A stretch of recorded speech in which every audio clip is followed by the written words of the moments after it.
Okay, we move on to sports news now. Here's Olumide Macaulay. Olumide. Thank you, Gemma. Welcome to Sports News. Ahead of the 2014 FIFA World Cup, the Nigeria Football Federation has unveiled 2 sets of jerseys for the Super Eagles in Abuja.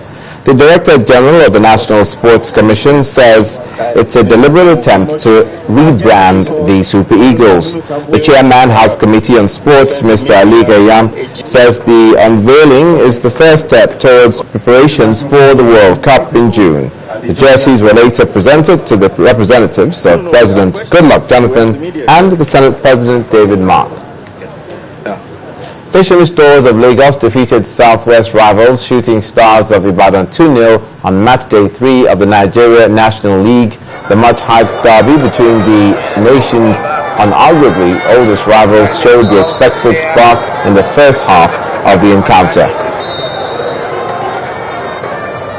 West Brom striker Nicholas Anelka has been banned for 5 matches and fined £80,000 for his controversial canal gesture. Anelka has been ordered to complete a compulsory education course as well, following a 2-day Football Association hearing. The 34-year-old denied his use of the sign described as an inverted Nazi salute as anti-Semitic. He has the right to appeal. The tennis, where Novak Djokovic advanced to the semi-finals of the Dubai Open more quickly than he would have wished when his opponent, Mikhail Yuzhny, withdrew due to illness. The 6th-seeded Russian had twice reached the final in Dubai and would have provided a good test for the 7-time Grand Slam champion from Serbia. And finally, the Gymnastics African Championships have been relocated from Egypt to Namibia because of ongoing political unrest in the country. Though the African Gymnastics Union, the AGU, is yet to confirm which city in Namibia that will host the championships in place of Cairo. The championships was earlier scheduled to take place from April the 19th to the 25th, but due to the change, it will now be staged from April the 22nd to the 27th, 2014. And that's it on Sports News. It's back to Ijoma for the rest of the news.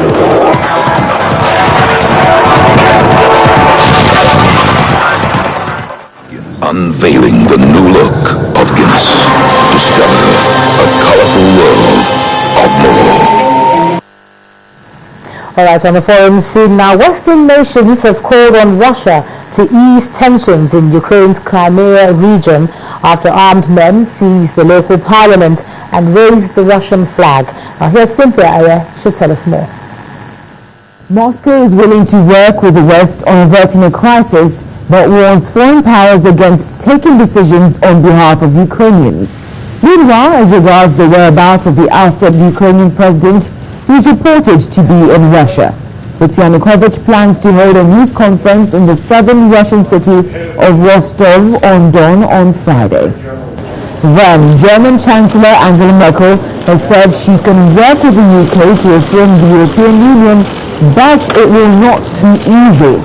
Following a Downing Street meeting with Prime Minister David Cameron, he said both countries could bring in laws to restrict benefit tourism as part of overall European cooperation.